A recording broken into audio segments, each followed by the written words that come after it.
দিতে চাই, মন দিতে চাই, সবটুকু ধ্যান সারাক্ষণ দিতে চাই তোমাকে।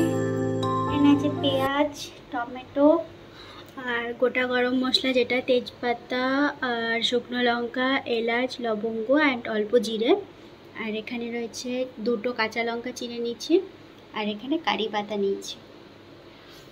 নেক্সট এখানে আমি একটা মশলা জল করে নিয়েছি, যেটাতে আছে লবণ আছে, হলুদ আছে, লঙ্কা গুঁড়ো আছে, জিরে গুঁড়ো, ধনে গুঁড়ো আর একটু গরম মশলা। আর এটা আছে নারকেলের দুধ, নারকেলটাকে ভালো করে চুড়ে দুধ বের করে নিয়েছি। আর এটাতে আছে একটা পেস্ট, একটা সুন্দর মিহি পেস্ট দেখতে পাচ্ছ। এখানে আমি একটু কেশর অ্যাড করেছি, তার জন্য এই কালারটা চলে আসছে। এতে আছে দুধ আছে, কেশর আছে, চালমগজ আছে, পোস্ত আছে, কাজু আছে, আদা, রসুন। আর এখানে ধনেপাতা কেটে ভিজিয়ে রেখেছি। আর এখানে আছে চিংড়ি মাছটাকে লবণ, হলুদ, অল্প একটু সরষের তেল করে মাখিয়ে রেখেছি। আর এখানে আছে আলু, পটল। তো চলো আর দেরি করবো না, এবার এটা প্রিপেয়ার করা যাক। তো এই যে সরঞ্জামগুলো আমি পুরো একদম রেডি করে নিয়েছি। তো এইবার আমি এটা করতে welcome back to my new channel Promita's blog. তোমরা সবাই কেমন আছো? আশা করি খুব ভালো আছো, আমিও ভালো আছি। তো আজকে চলে এলাম তোমাদের জন্য একটা ধামাকাদার রেসিপি নিয়ে। সো আর বেশি আমি কথা বলবো না, তোমরা কিন্তু দেখতে থাকো অ্যান্ড ডেফিনেটলি তোমরা একবার হলেও বাড়িতে ট্রাই করো। So let's continue.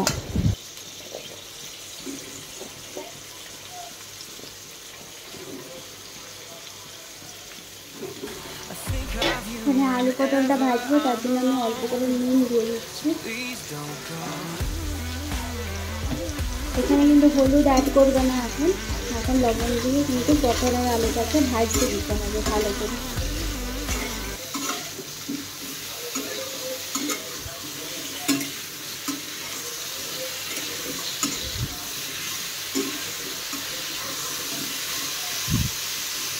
এটাকে আমি এখন ঢাকা দিয়ে দেবো 15 মিনিটের জন্য, যাতে ভালো করে ভাজা হয়ে যায়। চলো দেখি এটাকে খুলে।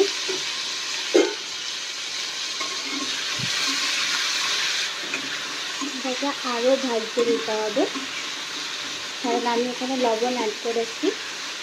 তো গাইস, আমার কিন্তু পটল আলু ভাজা একদম রেডি। দেখতে পাচ্ছ কত সুন্দরভাবে এটা কিন্তু ভাজা হয়ে গেছে, গোল্ডেন ব্রাউন করে ভেজে নিয়েছি। তো এটা জাস্ট গোল্ডেন ফ্রাই করবো, বেশি কিন্তু ভাজবো না, গোল্ডেন ফ্রাই করে যাতে এর যে একটা গন্ধ থাকে সেই গন্ধটা যাতে চলে যায়, এই একদম গোল্ডেন ফ্রাই করে ভাজবো। আমি এখানে চিনি দিয়েছি, তোমরা যদি পারো একটু অল্প করে একটু মধুও অ্যাড করতে পারো। একটু যদি মধু অ্যাড করো তাহলে আরও সুন্দর লাগবে। অল্প তেলের ওপর একটু মধু দিয়ে চিংড়ি মাছ দিয়ে ভাজলে এর টেস্টটা আরও ডবল বেড়ে যায়।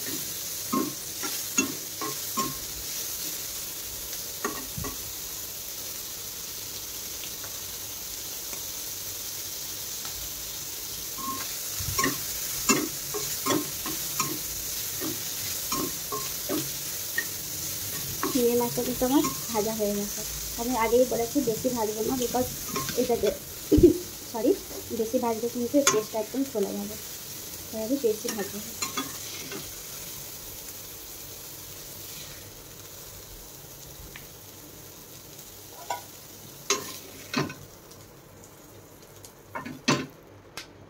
চিংড়ি মাছ আমার ভাজা কমপ্লিট। এইবারে আমি মেন কোর্সে আসবো।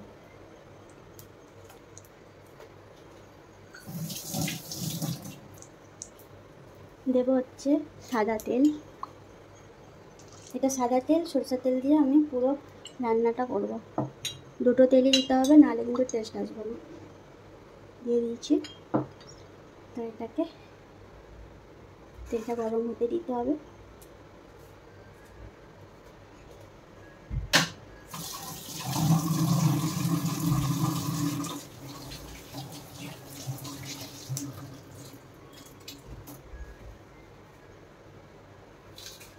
আবারও আমি এখানে অল্প করে চিনি অ্যাড করব।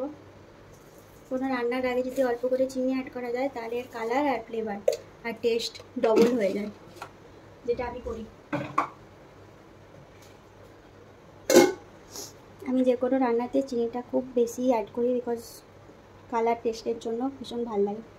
এরপরে আমি যে গোটা গরম মশলাগুলো রেখেছিলাম, শুকনো লঙ্কা, তেজপাতা, কালো জিরে অ্যান্ড এলাচ, লবঙ্গ, গোলমরিচ, এইগুলো আমি দিয়ে দেবো।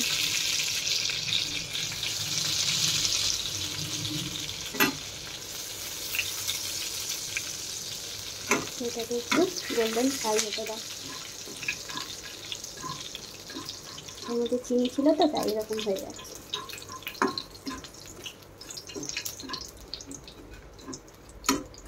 নেক্সট আমি এখানে চিড়ে রাখা কাঁচা লঙ্কা আর কারি পাতা,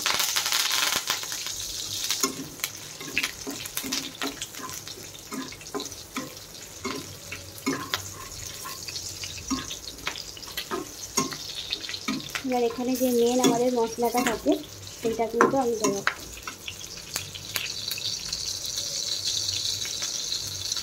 টমেটোটা দিয়ে দিলাম।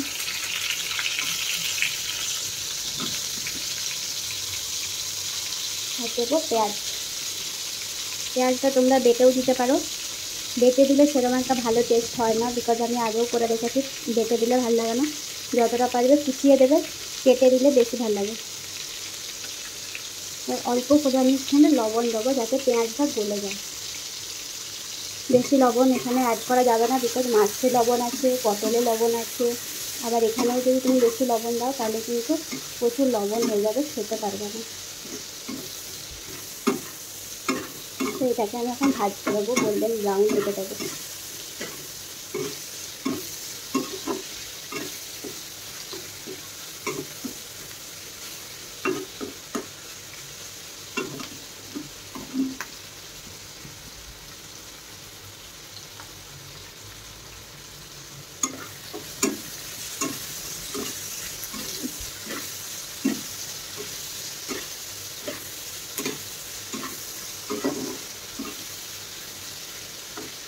চলো 5 মিনিট পর এটা আমি হতে দিই, 5 মিনিট, তো তারপর আমি ফিরছি।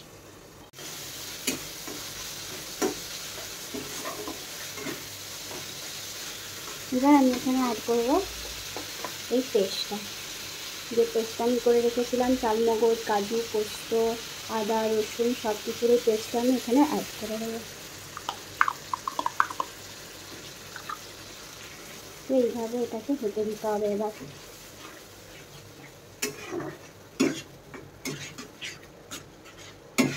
তোমরা যদি এইভাবে একবার পটল চিংড়ি করে দেখো, পুরো অনুষ্ঠান বাড়ির মতো পটল চিংড়ি তোমরা পেয়ে যাবে, নিজেরাই বানাতে পারবে বাড়িতে।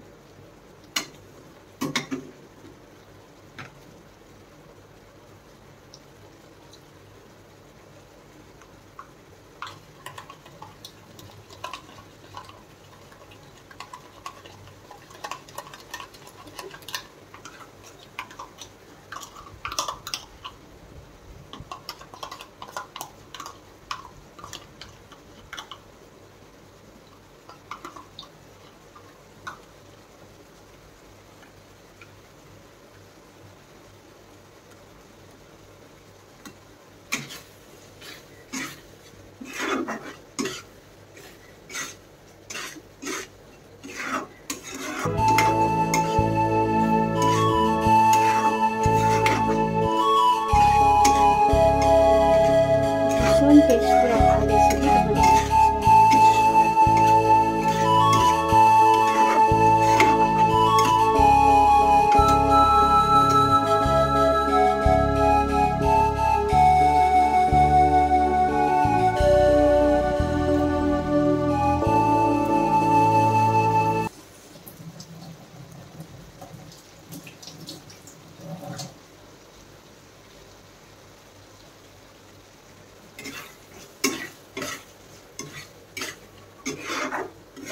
এটাতে কিন্তু এখনো তেল ছাড়েনি, যতক্ষণ না তেল ছাড়ে আমাকে কষাতে হবে।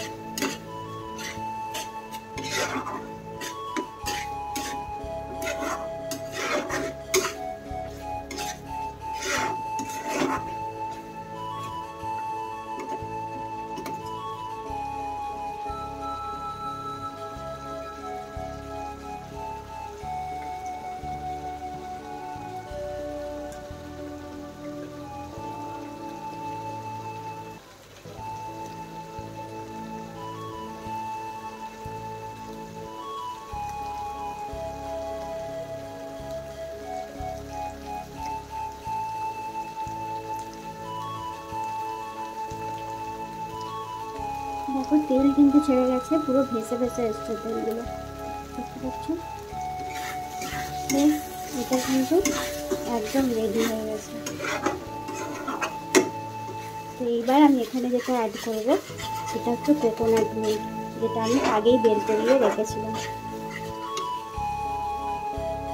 এই যে কোকোনাট মিল্ক, এইটা আমি অ্যাড করে দেবো।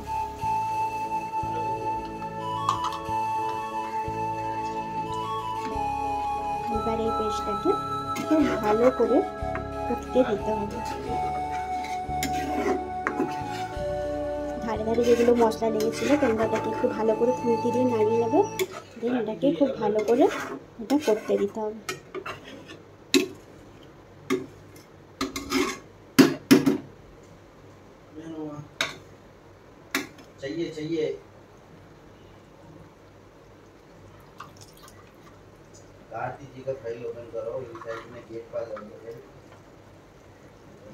তো 5 মিনিটের জন্য আমি এটাকে ঢাকা দিয়ে দিচ্ছি, হতে দেবো 5 মিনিট পর।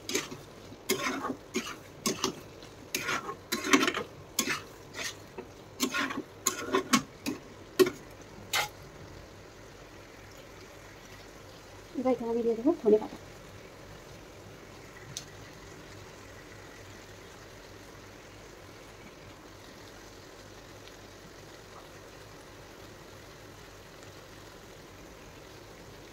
এটাকে কিন্তু নাড়ব।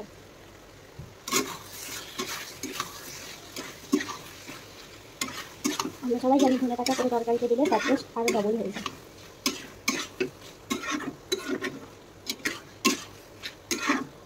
এটাকে এবার কষাতে হবে খুব সুন্দর করে।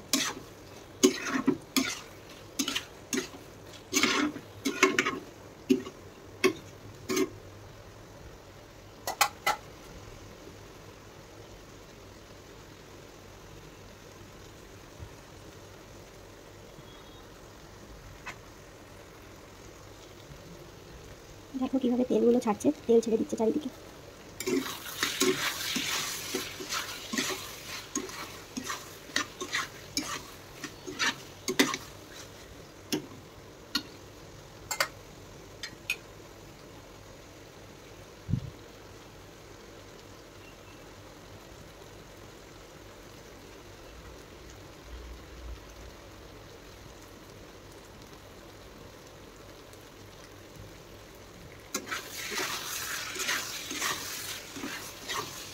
পটল চিংড়ি কষানো একদম রেডি।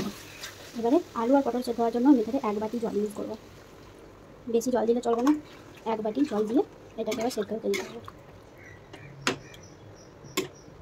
মিডিয়াম টু লো ফ্লেমে এটাকে রেখে দিতে হবে 10 মিনিটস। তো চলো 10 মিনিটস পর তোমাদের সাথে দেখা হচ্ছে। সো ফ্রেন্ডস, খাওয়া দাওয়ার পরে আমি একটু পেয়ারা কেটে নিয়েছিলাম, বিকজ আমি প্রতিদিন খাওয়া দাওয়ার পর যে কোনো একটা ফলস পার ডে খাই। সো আমার রেসিপিটা তোমাদের কেমন লাগলো প্লিজ কমেন্টস করে জানিও। আর চ্যানেলে নতুন হয়ে থাকলে প্লিজ সাবস্ক্রাইব মাই চ্যানেল। আর কে কে পেয়ারা লাভার আছো প্লিজ আমাকে কমেন্টসে একটা হাই করে দাও। আমার তো পেয়ারা ভীষণ ভালো লাগে আর আমার খুব ফেভারিট ফল। সো চলে আসবো একটা নতুন ভ্লগস নিয়ে। সবাই সুস্থ থেকো, টাটা।